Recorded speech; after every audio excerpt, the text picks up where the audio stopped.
Donc la question c'est, en référence à ce que j'ai dit ce matin durant l'enseignement,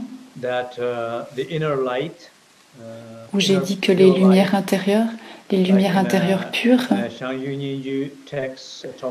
dans les textes du chant Chuninju, on parle de 5 lumières pures. Le blanc, vert, rouge, bleu, jaune. Et ces couleurs, ces lumières sont liées aux 5 éléments. Le blanc, c'est l'espace, le vert, l'air, le rouge, le feu, le bleu, l'eau, le jaune, la terre.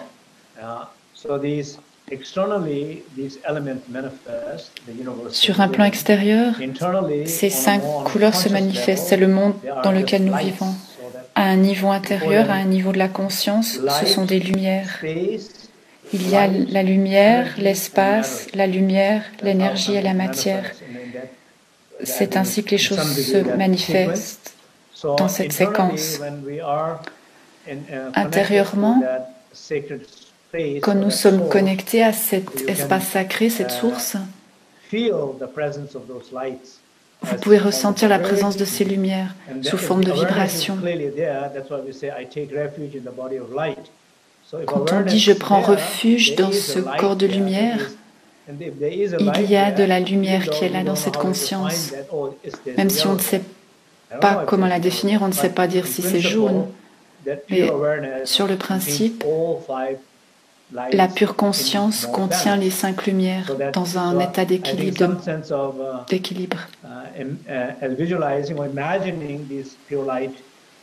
Imaginez ces lumières pures qui passent à travers vous et qui guérissent vos blessures ou vos blessures émotionnelles ou vos douleurs physiques.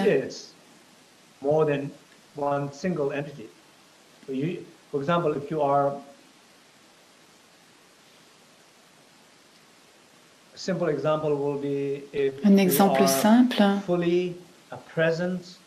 si vous êtes totalement présent à quelqu'un, si vous êtes totalement ouvert et présent à quelqu'un, la personne en face, elle peut expérimenter différentes choses. Si cette personne a besoin d'amour, elle recevra une expérience d'amour. À cause de ce sentiment d'ouverture et de connexion que vous avez. Pas forcément parce que vous envoyez de l'amour, mais parce que l'espace permet à l'amour de se manifester. Ou si la personne en face se sent insécure, qu'elle a besoin de soutien, cette ouverture, cette conscience devient un soutien complet pour cette personne. Ce n'est plus de l'amour à ce moment-là.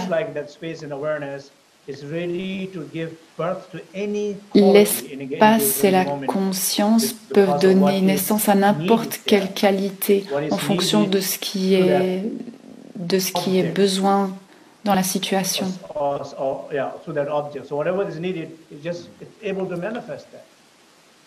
Quel que soit le besoin, grâce à l'espace, ça peut se manifester. A contrario, si on veut aimer et la personne en face n'a pas forcément besoin de notre amour, mais on veut aimer et on n'arrive pas à se détacher de ça. On veut aimer, on essaye d'aimer, on s'énerve à aimer, on déteste et on finit par tuer quelqu'un parce qu'on prétend aimer. Parce qu'on n'a pas la flexibilité de devenir autre chose que l'amour. C'est très conditionnel, ce n'est même plus de l'amour. Mais l'espace et la conscience, c'est totalement autre chose. Ça peut même faire disparaître quelque chose. Bien sûr, on ne va pas prononcer disparaissez ou disparaît. Mais si une personne n'a pas de besoin à un moment donné, la personne devient invisible. C'est ça un bon parent, un bon ami. Ou même des travailleurs sociaux, des bons travailleurs sociaux.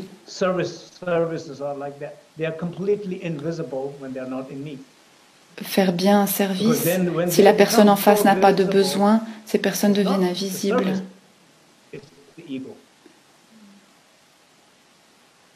Car sinon, il ne s'agit plus de service, il s'agit d'ego. Et avec l'ego, on ne sert pas. L'ego interfère, empêche d'être de bons parents.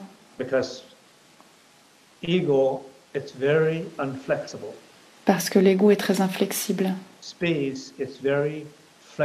L'espace est très flexible, très ouvert. Yes. For the last year or so, from home, I'm from the cyber somewhere of my kitchen. And your videos have been so incredibly helpful.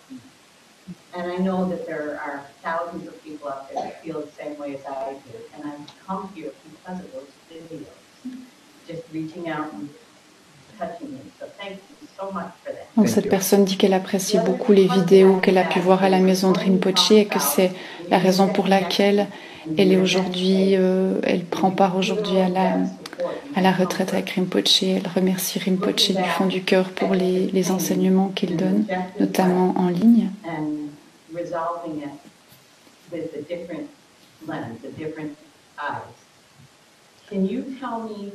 Are there any questions or anything that you can recommend to bring about that process? That process? Mm-hmm.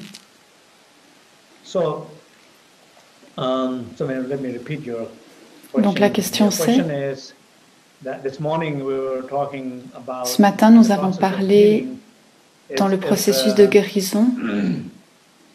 If there's a old wound, s'il y a une ancienne blessure, par exemple, durant l'enfance,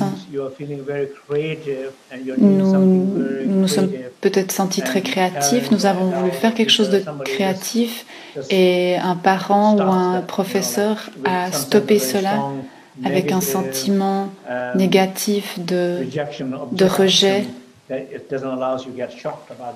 Et vous avez été choqué par cela et vous gardez cette expérience dans votre vie adulte et quand vous avez envie d'être créatif, cette mémoire se manifeste et vous empêche d'être créatif.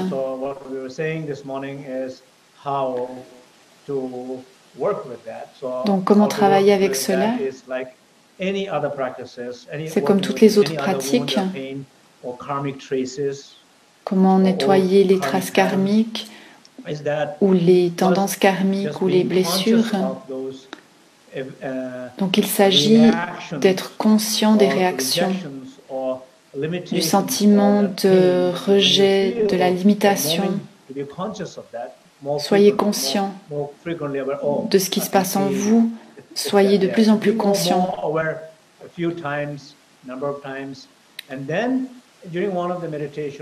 Et durant la méditation, comme nous l'avons fait, comme nous le faisons toujours,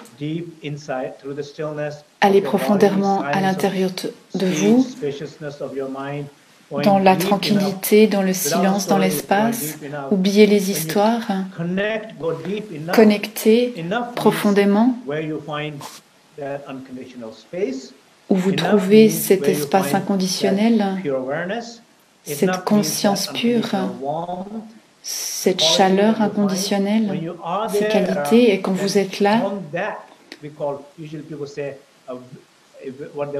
on parle d'un corps, un corps immuable, ou d'un œil de sagesse. Quand vous êtes dans ce corps immuable, dans ce corps de félicité, et vous regardez avec cet œil de la sagesse, vous regardez l'événement du passé, et à travers ces lunettes, vous voyez la vérité. Voir la vérité, ça veut dire, ça n'est pas comme vous le perceviez. Il n'y a pas le choc que vous avez ressenti, vous êtes complet. Et quand vous voyez la vérité, le moment où vous voyez à travers l'œil de cette vérité, il y a quelque chose de profond qui change en vous.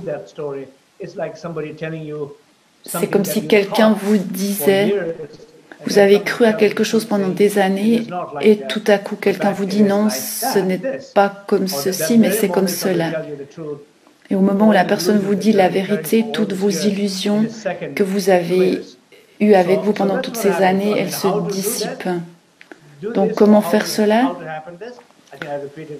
Donc c'est ce que je viens d'expliquer.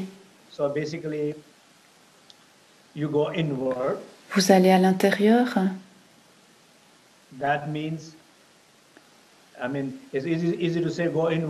C'est facile de dire aller à l'intérieur. Pour d'autres personnes, je dirais plutôt n'allez pas à l'intérieur, mais soyez conscient lorsque vous sortez à l'extérieur. Soyez conscient lorsque vous êtes à l'extérieur. Il y a 3 portes. La porte du corps, de la parole et de l'esprit. Quand vous sortez par la porte du corps dans votre corps de douleur, quand vous sortez par la parole dans votre parole de douleur, ou quand vous sortez de votre esprit et que vous tombez dans l'esprit de douleur, où il y a plein de projections, lorsque que vous arrivez dans ces corps de douleur, soyez conscient. Par exemple, au niveau de la parole,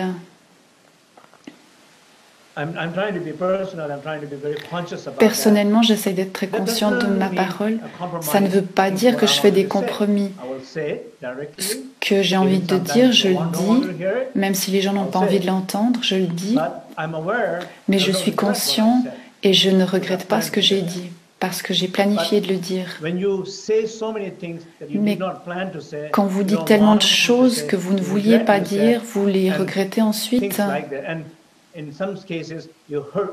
et que vous avez fait du mal à une personne, vous ne le planifiez pas. C'est ce que j'appelle la parole de douleur. Par exemple, une complainte qui n'est pas constructive et qui détruit les bonnes relations. Si vous êtes plus conscient de ces complaintes, c'est un bon début. Et spécialement dans le cadre de la famille, dans les relations.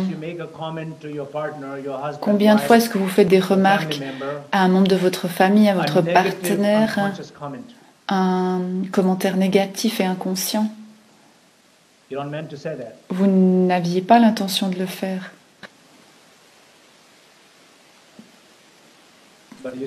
Mais vous l'avez dit.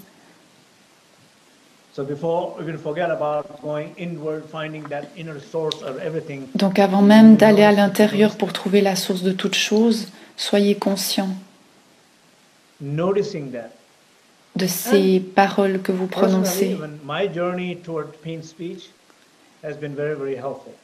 Et personnellement, mon chemin pour connaître davantage ma parole de douleur a été très important.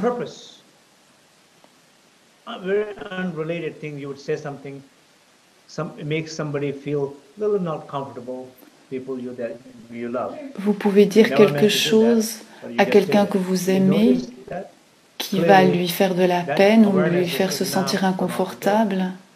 C'est important que vous soyez conscient de ça.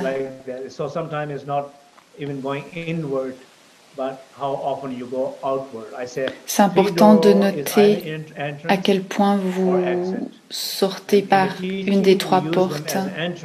On parle des 3 portes. Dans les textes, on y fait référence surtout pour rentrer à l'intérieur de nous, mais c'est important de voir à quel point est-ce qu'on sort par ces 3 portes. C'est important d'être conscient de savoir par quelle porte est-ce qu'on sort.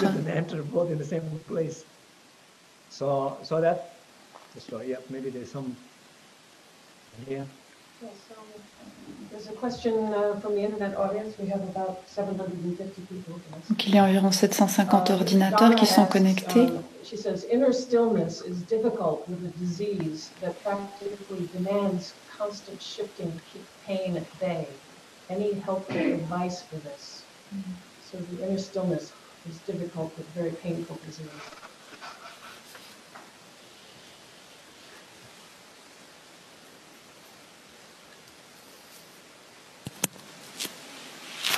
So the question is, La question c'est the inner stillness la tranquillité intérieure est très difficile à trouver quand on est constamment dans une douleur physique qui nous demande de bouger. Tout d'abord, il faut définir ce qu'est la tranquillité du corps et la tranquillité intérieure. Donc généralement dans les méditations, quand je guide, je dis portez votre attention sur votre corps physique, comme je l'ai fait dans la méditation qu'on vient de faire. Et ensuite je dis, c'est toujours un pari pour moi, parce que je ne sais pas à quel point les gens peuvent contacter cette tranquillité intérieure, mais s'ils sont prêts, ils auront cette expérience. Donc ce que je dis, à travers cette tranquillité physique, vous trouvez la tranquillité intérieure. La tranquillité intérieure ne dépend pas du corps. Elle ne dépend pas du fait de prêter attention au corps. Et cette tranquillité intérieure n'est pas dépendante du fait que notre corps ne soit pas en mouvement. L'espace sacré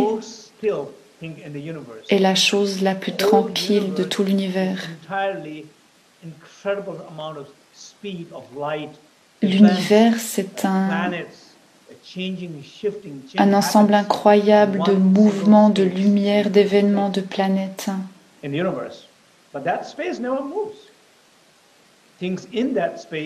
Mais l'espace ne bouge jamais.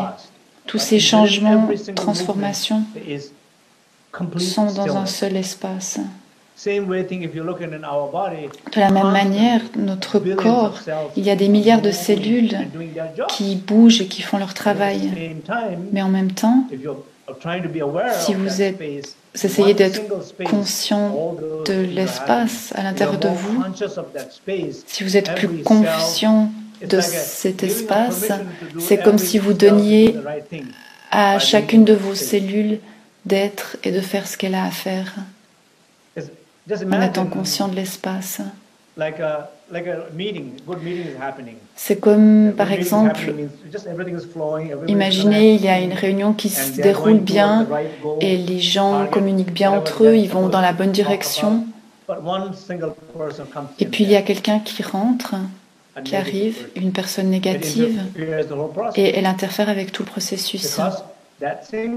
Parce que cette seule personne obscurcit l'espace collectif que le groupe ressentait. La même manière, le sentiment de douleur dans le corps peut interférer avec la respiration ou avec le sentiment dans votre cœur.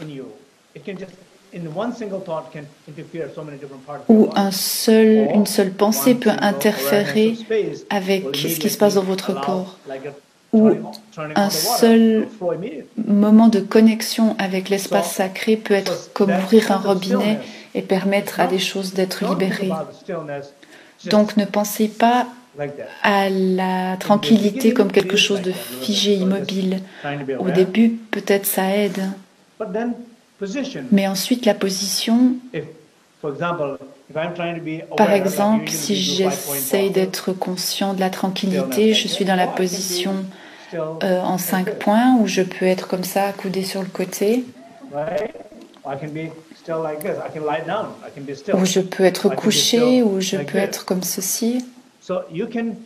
Vous pouvez choisir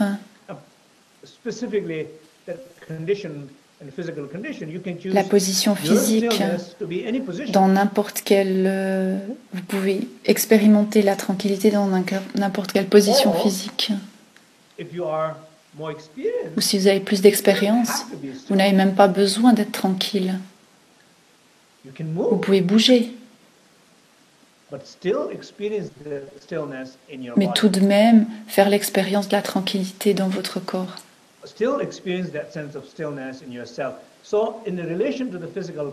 Donc, en lien avec la douleur physique, ne pensez pas simplement que le corps doit être tranquille. Par exemple, un étudiant a dit, une personne n'a pas pu venir à une retraite, elle vivait quelque chose de difficile, et elle faisait la pratique de A et ça l'a tellement aidée dans sa douleur. Cette personne avait perdu son père et elle traversait quelque chose de difficile. Et l'espace l'a beaucoup aidée parce que la tranquillité de l'espace lui a permis de ne pas être complètement sans dessus-dessous. Ça lui a permis d'avoir une certaine stabilité à l'intérieur, de pouvoir accueillir, de pouvoir permettre, parce que les événements étaient très bouleversants, mais à l'intérieur d'eux-mêmes, il y avait cette stabilité. L'espace a permis à cette personne de ne pas se sentir complètement sans dessus-dessous. Au final, il s'agit plus de l'espace que de l'absence de mouvement. Au début, ça aide parce qu'on ne connaît pas la stabilité de l'espace. Donc c'est pour ça qu'on se connecte à la stabilité du corps. C'est ce qu'on appelle une porte d'entrée.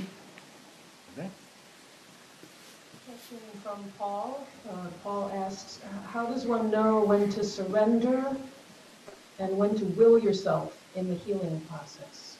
What? How do you know when you should just surrender in the healing process and when you will yourself? Will yourself. That's a good question. Yeah. That's a very good question. Donc c'est une bonne question. So the question is, la question c'est, dans le processus de guérison, quand s'abandonner ou quand avoir une certaine volonté, avoir une volonté dans le processus. C'est une très bonne question. S'abandonner,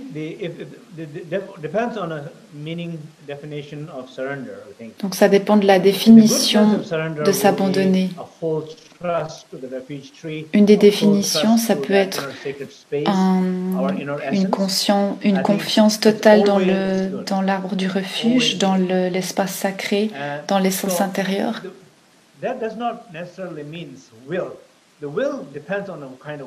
Et la volonté peut aussi avoir une différente définition.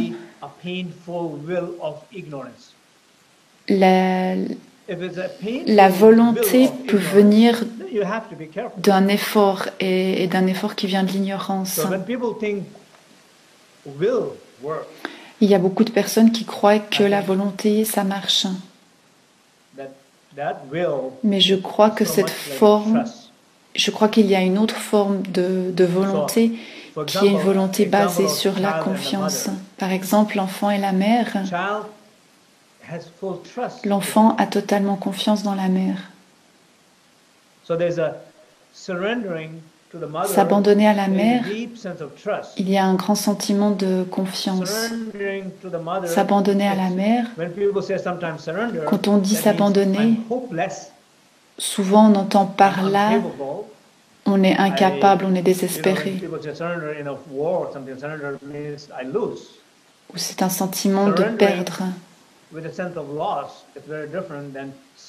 S'abandonner avec un sentiment d'être perdu ou s'abandonner avec un sentiment de confiance, c'est totalement différent.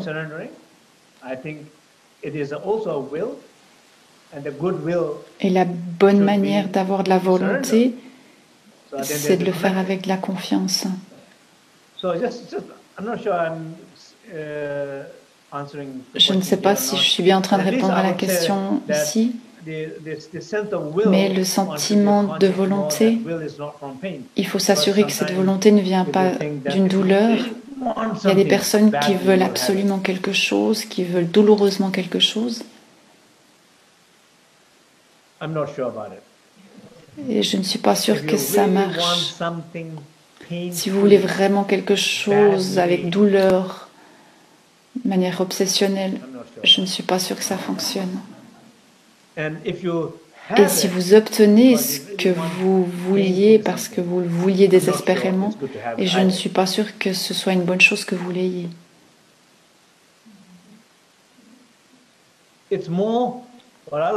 Ce que je préfère,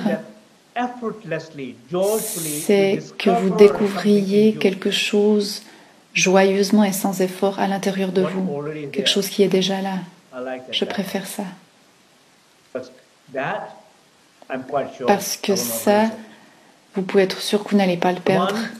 Mais si on veut désespérément quelque chose et vous l'obtenez, et il y a beaucoup de personnes alors qui auront envie aussi de cette chose-là, qui auront envie de vous l'enlever, et alors je suis focalisée dessus de manière douloureuse et je me sens plus insécurisée et je crée plus de problèmes, plus de situations difficiles, plus de conflits, de guerres. Et au final, ça ne vaut pas la peine de mettre autant d'efforts dans quelque chose que je peux perdre. Ce n'est pas une bonne découverte. Ce n'est clairement pas le trésor dont je parlais tout à l'heure. Anastasia asks, how to keep inner stillness in normal life. Okay. You see, there's so much question about the stillness. Il y a donc tellement de questions au sujet de la tranquillité. Donc la question, c'est comment garder la tranquillité intérieure dans la vie normale.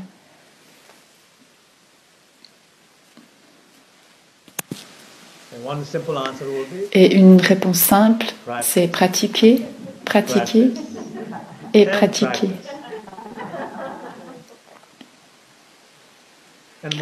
Et une réponse plus élaborée, c'est n'essayez pas trop, n'essayez pas trop, n'essayez pas trop. Même la question, comment est-ce que je peux garder la tranquillité intérieure ? Vous pouvez voir que la question est déjà en train de détruire la tranquillité.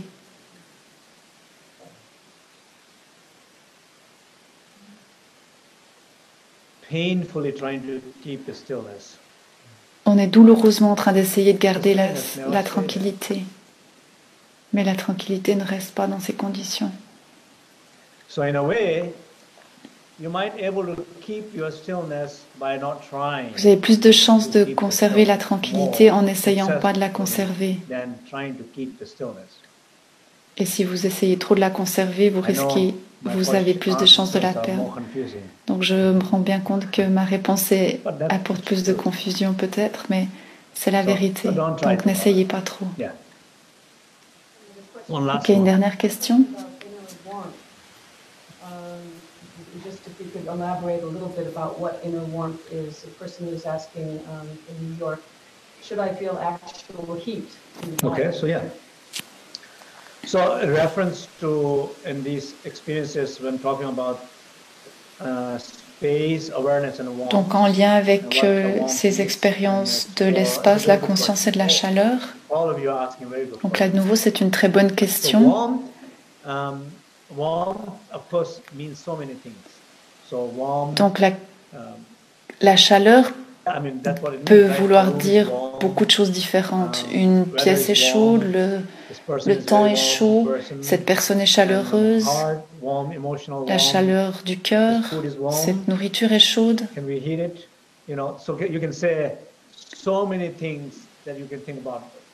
y a tellement de choses qui peuvent être chaudes. Ici, lorsque nous parlons de la chaleur,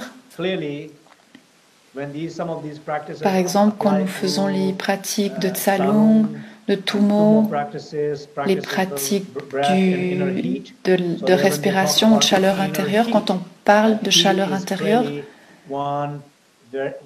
ça c'est un type de chaleur qui est en lien avec l'ouverture des canaux. La chaleur, ça peut aussi être un sentiment d'être OK, de confort.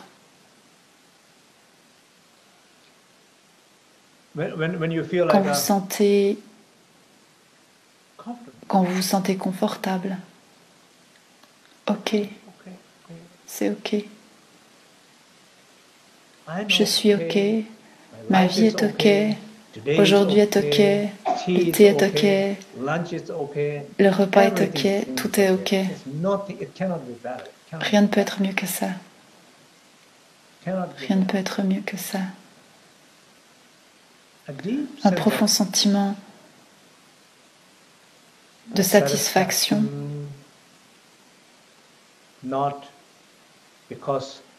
Pas parce que quelque chose s'est produit, pas parce que quelque chose a été accompli, parce qu'on a acquis quelque chose, mais simplement parce que les choses sont telles qu'elles sont. Une chaleur qui vient des choses telles qu'elles sont. Une chaleur d'être.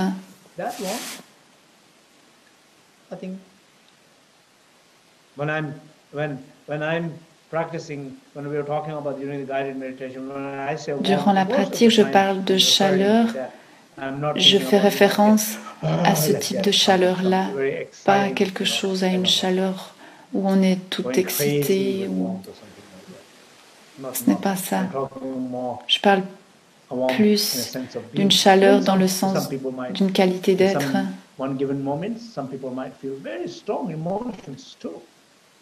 Et à un certain moment, les personnes peuvent ressentir quelque chose d'émotionnellement très fort. Donc cette chaleur, ça peut être simplement un sentiment d'être jusqu'à des sentiments émotionnels très forts.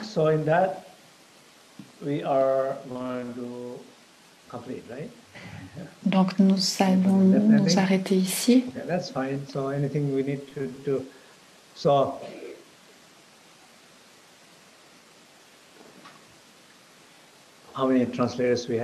Rinpoche demande combien on a de traducteurs. Il y en a 11. À vous les traducteurs, du fond de mon cœur, j'aimerais vous remercier parce que je fais de plus en plus d'enseignements en ligne et vous avez plus de travail.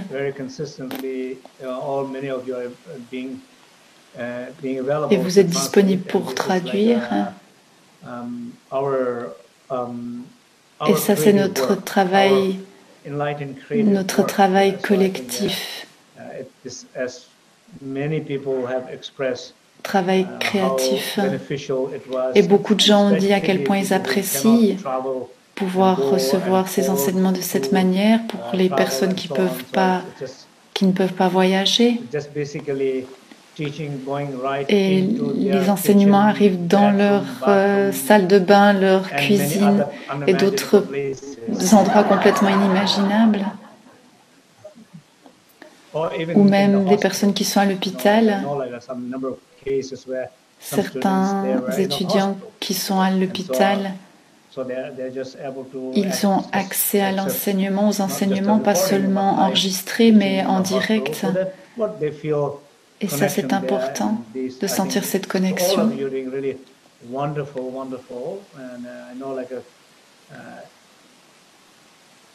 Il y a tellement de gens qui sont impliqués pour ces enseignements.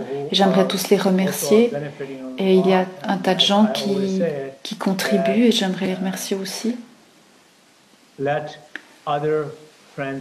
Et j'aimerais demander qu'un nombre maximum de personnes puissent savoir qu'il y a ces enseignements, ceux qui ne veulent pas du tout en entendre parler, ils n'ont pas besoin d'en entendre parler, mais on veut s'assurer que les personnes qui sont susceptibles d'être intéressées, elles soient informées. Donc, si vous connaissez quelqu'un qui aimerait participer ou à qui ça pourrait être bénéfique, je vous demande de leur envoyer un texto, un SMS, envoyez-leur un email, appelez-les. Et le prochain, c'est donc samedi qui vient. Nous faisons la dédicace.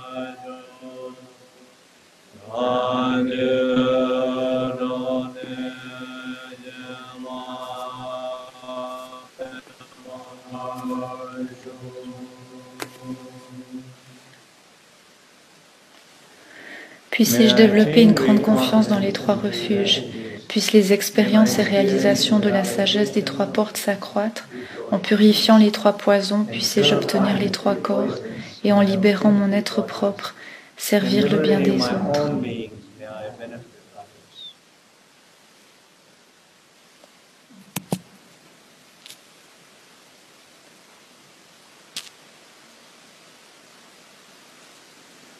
Thank you.